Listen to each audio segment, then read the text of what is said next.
მოგესალმებით მეგობრებო. ეხლა ვიმყოფებით გდანის ტბაზე. მე და ჩემი მეგობარი ხედო ამოვედით. პატარა ექსპერიმენტი გვინდა რომ ჩავატაროთ. გვაინტერესებს ზამთარში რამდენად აქტიურობს კარჩხანა გდანის ტბაზე. და ვფიქრობ რომ თქვენთვისაც ძალიან საინტერესო იქნება ეს ამბავი.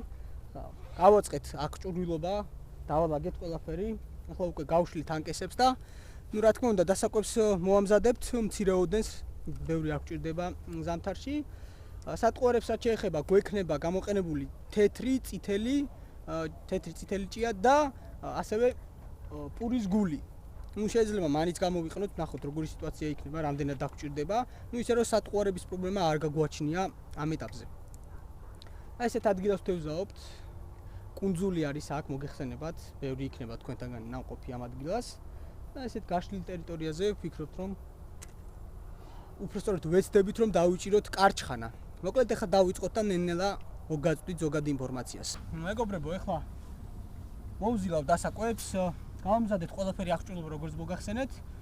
რაც შეეხება თვითონ დასაკვების ინგრედიენტებს, გეტყვით რომ მაქვს გამოყენებული, რა თქმა უნდა, კატო, ასევე საფანელი, სიმინდი მოხარშული, ეს რა თქმა უნდა ქარხნული, რომელიც არის ტკბილი. ერთი კოლოფი გამოვიყენე. ასევე გვაქვს დამატებული კოპტონის ფქვილი და ასე შედგება ჩვენი ინგრედიენტები. ვფიქრობ რომ გარკვეულ შედეგს ალბათ მოგცემს. მოდით ხა უკვე დავიწყოთ მოზილვა. დავასხათ, თანაბრად დავასხათ აუცილებლად ჩვენი წყალი რომ არ გადავამეტოთ. აუცილებლად ესე მოვიოთ. სხვათა შორის ახლა მე რაშიც ვზილავ სათლში, რომელიც არის წყალგამომტარი, ეს არის ბატონი ხედოსი. შეიძინა მან დაახლოებით 20 ლარი გადაიხადა ამ სათლში და ძალიან მომეწონა. მეც მაქვს ასეთი სათლი, თუმცა ეს ცოტა უფრო თანამედროვე ვარიანტია და ვფიქრობ მეც შევიძენ. ესე რომ გირჩევთ რაღაც მედროვების ტარებას, ესეთი კომფორტული სათლი, რომელიც ძალიან პატარა ადგილს იკავებს და თქვენს აღჭურვილობაში არ დაიკავებს დიდ ადგილს და მარტივად შეგიძლიათ დაკეცოთ და ჩადოთ ჩანთაში, ყველას გამოგადგებათ. ისე რომ გირჩევთ შეიძინოთ. როდესაც კომფორტულ თევზაობაზეა საუბარი, არ უნდა დაგვენანოს აღჭურვილობაში ფულის გადახდა, იმიტომ რომ ეს ყველაფერი არის კომფორტი და სიამოვნება. რომ მოგეხსენება თევზაობაც სიამოვნებაა, ჩვენ გამოვდივართ ბუნებაში. ეხლა დღეს არის უბრალოდ 7 თებერვალი და 7 თებერვალს წარმოიდგინეთ ფაქტურად ზამთარია და მაინც ვთევზაობთ ჩვენ. ვცდილობთ რომ თევზი დავიჭიროთ. მეგობრებო, აი ასე გამოიყურება ჩვენი დასაკვები. მე ხა დაველოდები დაახლოებით 15-20 წუთი რომ სურნელი კარგად გაუჯდეს და შემდეგ უკვე დავიწყებთ მოკლედ დაკვებას. მინდა ვთქვა რომ დღეს მე და ხედო ვითევზავებთ. ერთდროულად ვითევზავებთ და პატარა შეჯიბრს მოვაწყობთ. ნახოთ აბა როგორი შედეგები გვექნება. იმედი გვაქვს რომ რაღაც გარკვეულ თევზს და რაოდენობას დავიჭერთ, იმიტომ რომ მე მაგალითად ყოფილვარ ზამთარში გდანის ტბაზე და მინახავს რომ მეთევზეები იჭერენ ასე თუ ისე შიგადაშიგ თევზს და დღეს დავრწმუნდებით ამ ყველაფერში. თუ მაგალითად შედეგი არ გვექნება, ჩვენ არ დავნებდებით, რა თქმა უნდა, კიდევ და კიდევ გავაგრძელებთ ჩვენს ექსპერიმენტებს. არ არსებობს რა ესეთი რამ. აი მაგალითად წარმოიდგინეთ ზამთარში ყინულში იჭერენ კარჩხანას, იჭერენ ნაფოტას. ჩვეულებრივ იჭერენ რუსეთში, უკრაინაში, ბელორუსიაში, ძალიან ბევრ ქვეყანაში და ხა საქართველოში რატო არ უნდა მოვიდეს ვითომ თევზი? ჩვენთან არც იყინება შესაბამისად ისეთი ტემპერატურული მაჩვენებელი არ არის, რაც სხვაგან, ხო, მინუსები. ვფიქრობ რომ სრულად შესაძლებელი უბრალოდ რაღაც გასაღების მოძიება არის საჭირო. ამიტომ მე ვეცდები რომ გასაღები მოვიძიოთ და თქვენს გაგაცნოთ ეს ინფორმაცია. კაი, ხა სიტყვა გამიგზავნა, მოკლედ გადავიდეთ და დაველოდოთ ჩვენს დასაკვების მომზადებას. მეგობრებო, ხა აგიხსნით და გაჩვენებთ თუ რა აღჭურვილობით ვთევზაობ დღეს.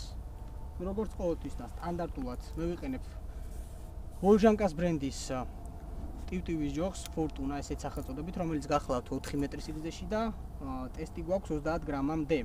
კოჭა მაქვს გამოყენებული Salmos Diamond Bullet ესეთი მოდელია. 2000-იანი კოჭაა. ძირითადი ძუა, როგორც ყოველთვის 0.18 მმ, მაჩის ძუა აუცილებლად, რომელიც გახლავთ ძირვადი. ტივტივას ვიყენებ მე გრამნახევრიანს დღეს, რადგანაც როცა თევზი პასიურია, აუცილებლად უნდა გამოვიყენოთ მსუბუქი ტივტივა იმისთვის, რომ პატარა შეხებაც თევზის მაქსიმალურად გადმოგვცეს ტივტივამ და შესაბამისად ამოყრა გავაკეთოთ. აი ესეთი ტიპის გრამნახევრიანი ტივტივა, რომელიც იცით რომ ჩემი საყვარელი ტივტივაა. სხვადასხვა გრამობით მაქვს ეს ტივტივები. სადავეს ვიყენებთ 0.14 მმ-ის ფლუოროკარბონს, ანუ ძუას, რომელიც წყალში არ ჩანს და თევზი ფიზიკურად ვერ ამჩნევს მას და ნემსკავი მაქვს გამოყენებული 16 ნომერი გამაკაცუსი. აი ესეთი. იმედი მაქვს ჩანს ასე თუ ისე კამერაში. დასაკვები, როგორც ნახეთ, მოვამზადეთ უკვე გავიდა სადღაც 20-25 წუთი. ახლა ავირჩიეთ წერტილი და დავკვებავთ უკვე მედახედო და დავიწყებთ თევზაობას. სატყუარებს კიდევ ერთხელ ვიტყვი, რომ ვიყენებთ წითელ და თეთრ ჭიას, ასევე პურის გული და მოძელილი მანი. ნახოთ აბა რომელიმე თუ მოგცემს გარკვეულ შედეგს. კლეთ დავიწყოთ აბა თევზაობა. დავიწყოთ დაკვება, მე ავირჩიე წერტილი დაახლოებით 15 მეტრში, 10-15 მეტრი ასე. აბა გავისროლოთ და ვნახოთ. ოპა! ცოტა შორს მოგვივიდა პირველი, მაგრამ არა უშავს. სამი პატარა ბურთულა დასაწყისისთვის საკმარისია. ნახოთ ახლა როგორი რეაგირება იქნება ჩვენს თევზს და იმის მიხედვით გავაგრძელოთ უკვე ან დაკვება, ან თევზაობა. პროცესი გვაჩვენებს ყველაფერს. მეგობრებო, მოკლედ ახლა მე ვიწყებ მანის მომზადებას. აი ესე. ჭიქაში მარტივად ჩავყარე მანი. დაგჭირდება ამისთვის ასევე კოვზი და ჩვენი ტბის წყლით, ანუ რომელ ტბაზეც თევზაობთ, იმ წყლით მოუზილავ.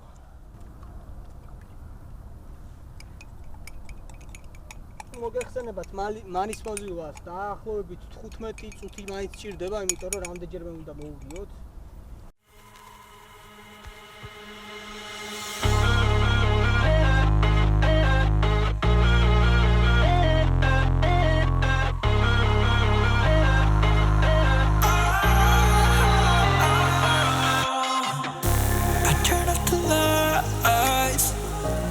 Got off the wires when I close my eyes, disconnected and tired. I see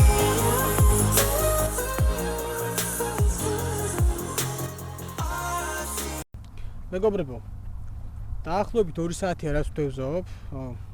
მქონდა რამდენიმე ჩარტყმა, თუმცა ძალიან ესეთი პასიური ჩარტყმა და ვერ დავიჭირე თევზი.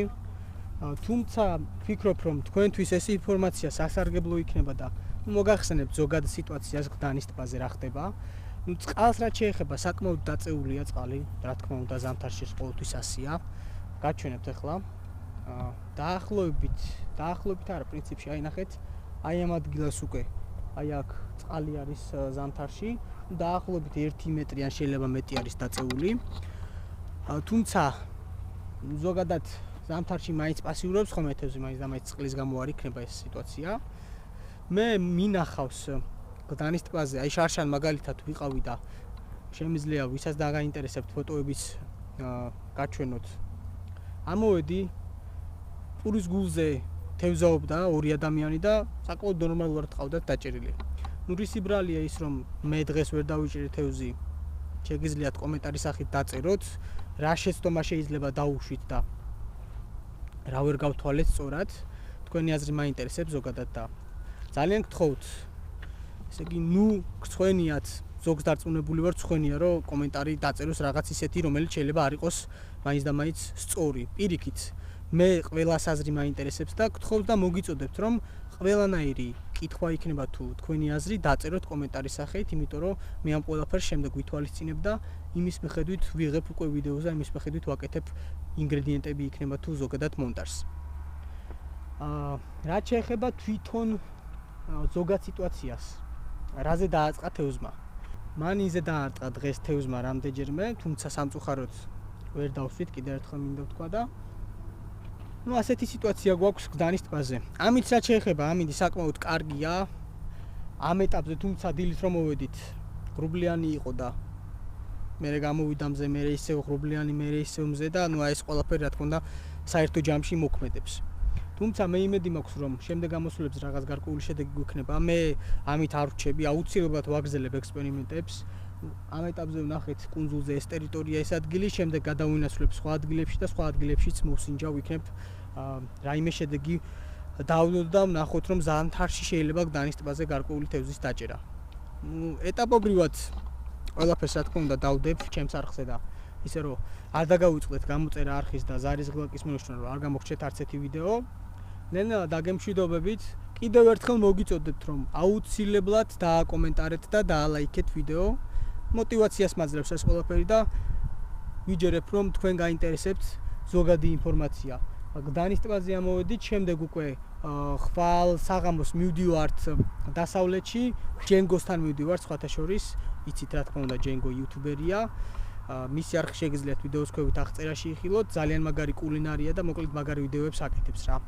მივიმართებით მისკენ და 3 დღიანი 2 დღენახევრიანი გასვლა გვიწევს დასავლეთში. იქ ძალიან საინტერესო გადაცემებს ჩავწერთ.